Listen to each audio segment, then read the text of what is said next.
Welcome students. मैं आपको पढ़ाने जा रहा हूं विधानसभा लेजिस्लेटिव असेंबली आर्टिकल 170। भारत के संविधान में आर्टिकल 170 में बताया गया है कि राज्यों के लिए एक विधानसभा होगा और किसी राज्य का निम्न सदन होता है विधानसभा, क्योंकि अपर हाउस विधान परिषद को कहते हैं और लोअर हाउस विधानसभा को कहते हैं। क्योंकि जैसे आप पढ़े थे संसद में लोकसभा और राज्यसभा, तो वो देश का बात हो रहा था वहां पे। तो जब देश की हम बात करेंगे तो अपर वहां पे राज्यसभा और निम्न सदन लोअर हाउस जो है वो लोकसभा है। हम यहाँ पे स्टेट की बात कर रहे हैं, राज्यसभा की बात, राज्य की बात कर रहे हैं। तो राज्य में एक विधानसभा होगा, लेजिस्लेटिव असेंबली, और इसके जो सदस्य होंगे वो क्या कहलाएंगे? MLA, member of legislative assembly. आप सुनते होंगे कि एमएलए साहब आए हैं, विधायक जी आए हैं। ये विधायक जी कौन है? ये विधायक जी जनता के द्वारा सीधा चुने गए हैं वोटिंग सिस्टम से। उनको विधायक हमने चुना है अपने कार्य के लिए, हमारा प्रतिनिधित्व करेंगे। वो कहाँ करेंगे? विधानसभा में करेंगे। किस आर्टिकल के तहत? आर्टिकल 170। इसलिए विधायक जी का बहुत हम लोग इज्जत सम्मान करते हैं कि हम लोग का आवाज है आप। कुछ हम लोग का कुछ गलती वलती होगा जो भी, और कुछ अगर सुधारना है, हमारा जीवन शैली को ऊपर उठाना है, हम अगर कोई समस्या से जूझ रहे हैं, तो आप हमारी आवाज को वहां तक पहुंचा दीजिए। कहां तक? विधानसभा तक। और सरकार को होश में लाइए, जगाइए कि हम, मेरा जो जनता है उसको ये सब प्रॉब्लम है, उसका प्रॉब्लम का, समस्या का समाधान होना चाहिए। सड़क, बिजली, पानी सब दुरुस्त कीजिए। तो ये विधायक जी हैं MLA, MLA member of legislative assembly. और ये विधानसभा क्या है? राज्य का निम्न सदन।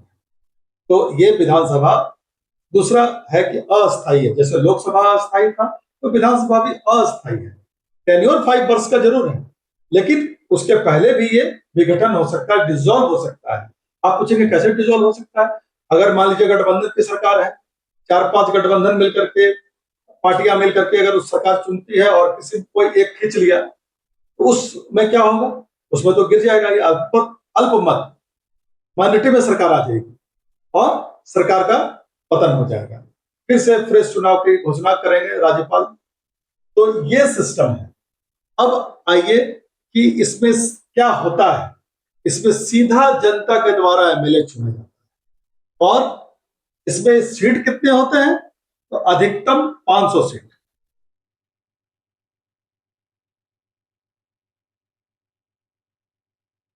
सीटों की अधिकतम संख्या इक्वल टू 500।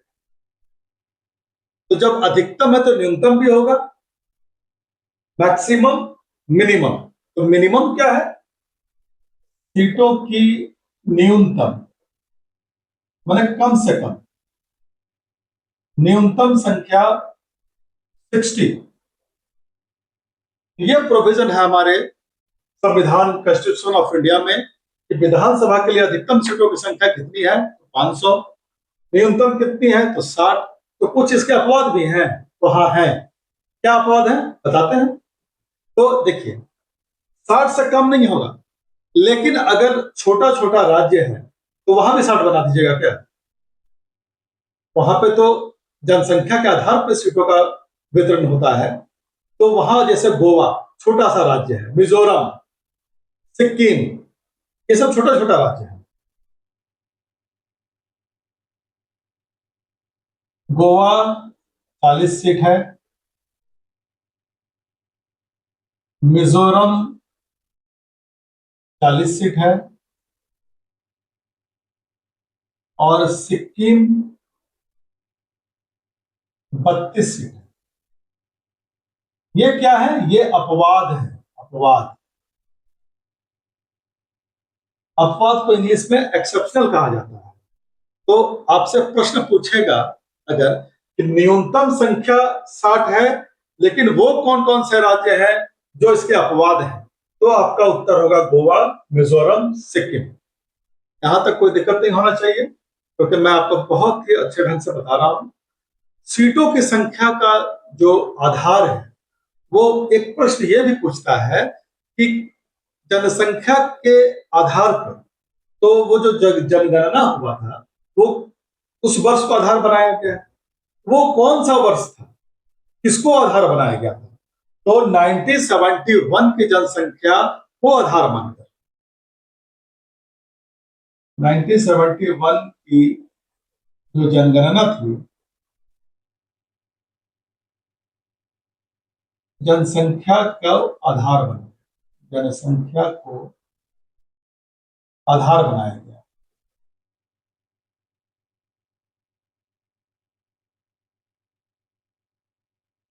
तो आप बोलेंगे कि 1971 में जो था वो आज भी है, तो नहीं, इसमें कुछ चेंजेस हुआ। 84 जो अमेंडमेंट एक्ट था, इसमें यह बताया गया कि सीटें जो है 2026 तक फिक्स रहेगी, स्थिर रहेगी। 84वां संविधान संशोधन,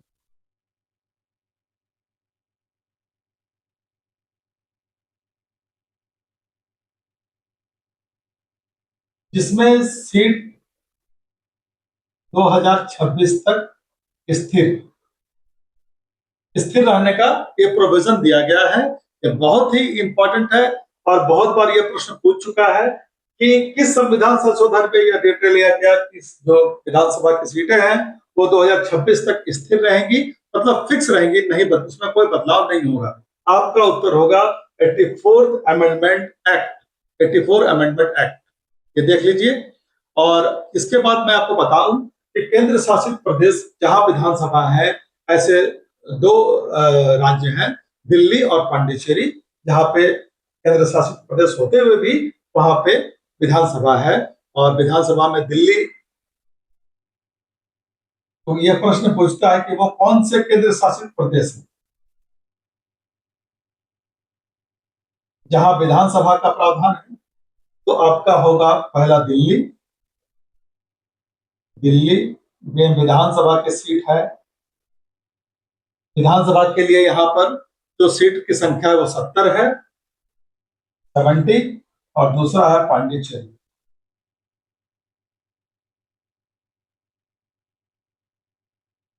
पांडिचेरी, इसमें विधानसभा की सीटों की संख्या है 30। पांडिचेरी में 30 है और दिल्ली में 70 है। तो आप अब देखिए कि ये क्या है। तो इसका कार्यकाल आपको मैंने बताया कि विधानसभा का जो कार्यकाल है संविधान में 5 वर्ष का दिया गया है।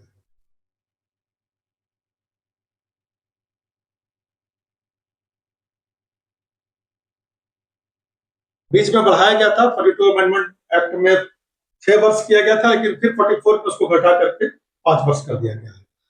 तो ये 5 वर्ष से पहले भी भंग हो सकता है। तो वो कब भंग हो सकता है, वो कौन सी स्थिति है? तो पहला है राष्ट्रपति शासन, आर्टिकल 356। और दूसरा है कि अगर सरकार अल्पमत में आ जाती है तो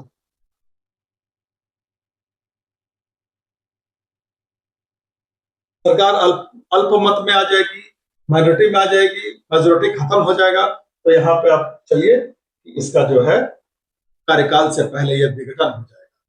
तो अब आप इसको देखिए, फिर मैं इसको डिलीट बात करूंगा, इसको नोट कर लीजिए। अब आता है कि विधानसभा में जो मेंबर बनेंगे, जो चुनाव लड़ेंगे, उसकी योग्यता क्या हो। मतलब कि एक विधायक बनने की क्या योग्यता है? तो सर्वप्रथम है कि वो भारत का नागरिक होगा,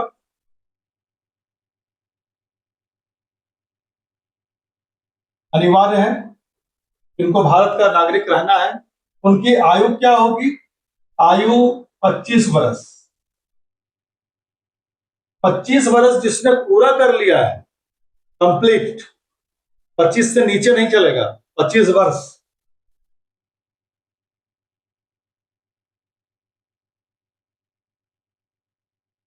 तो जिसने पूरा किया है 25 वर्ष, वो एलिजिबल है, उनका कैंडिडेचर माना जाएगा। उसके बाद वो पागल और दिवालिया घोषित नहीं हो किसी न्यायालय के द्वारा, पागल या दिवालिया घोषित नहीं किया गया हो,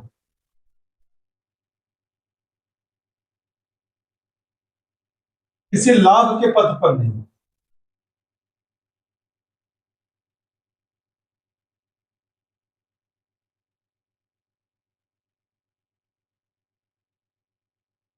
लाभ के पद पर मतलब कि कोई सरकारी सेवा में है, अगर तुम्हारा इस्तीफा देना होगा उनको, और तब भाई साहब को चुनाव लड़ना होगा और विधायक बनना होगा। जब वो विधायक बन जाएंगे तो वो एमएलए कहलाएंगे, मेंबर ऑफ लेजिस्लेटिव असेंबली, और फिर वो विधानसभा में बैठेंगे, और फिर वहां पर उनका कार्य और शक्ति पूछा जाएगा कि अब कार्य और शक्ति क्या है।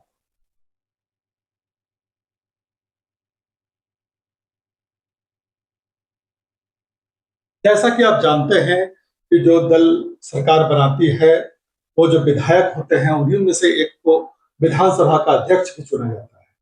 तो ये विधायक आपस में निर्णय करके विधानसभा अध्यक्ष का चुनाव करते हैं।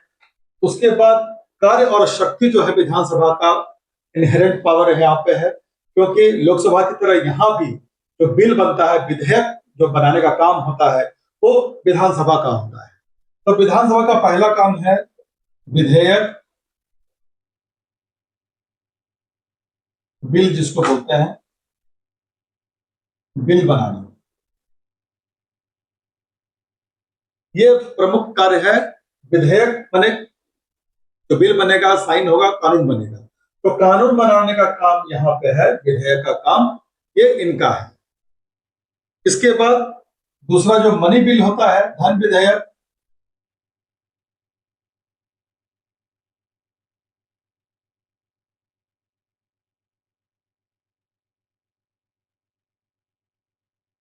उसको पेश करता है। ये भी काम विधानसभा का है, मनी बिल, धन विधेयक पेश करना। और तीसरा जो होगा वो मंत्री परिषद।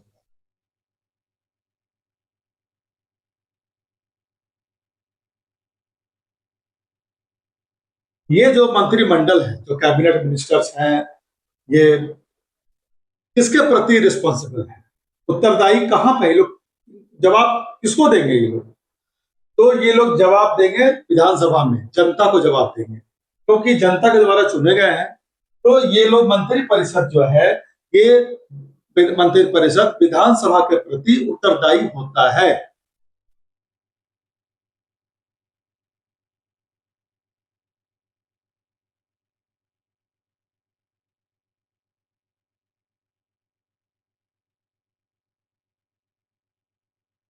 ये प्रश्न हमेशा पूछता है कि मंत्री परिषद किसके प्रति उत्तरदायी है, तो यहाँ पे आपका उत्तर आएगा विधानसभा। अगर लोकसभा की बात, अगर यहाँ पे कहा जाए कैबिनेट मिनिस्टर सेंट्रल में कौन है, वो किसके प्रति रिस्पॉन्सिबल है, तो फिर हम लोकसभा कहेंगे। राज्य में विधानसभा कहेंगे, क्योंकि विधानसभा के प्रति उत्तरदायी है, न कि राज्यपाल के प्रति। एक मंत्री राज्यपाल के प्रति उत्तरदायी है, लेकिन मंत्री परिषद होल, जब पूरा की हम बात कर रहे हैं, तो पूरा जो मंत्री परिषद है वो विधानसभा के प्रति उत्तरदायी है, वो रिस्पॉन्सिबल है, वो जनता को वहां पे जाके जवाब देगी कि हम क्या सही है क्या गलत है। अब आता है कि इसकी गण पूर्ति जो होती है, जो बैठक होती है, उस कोरम में कितने सदस्यों का होना अनिवार्य है इसकी गण पूर्ति के लिए? तो कोरम में कुल सदस्यों का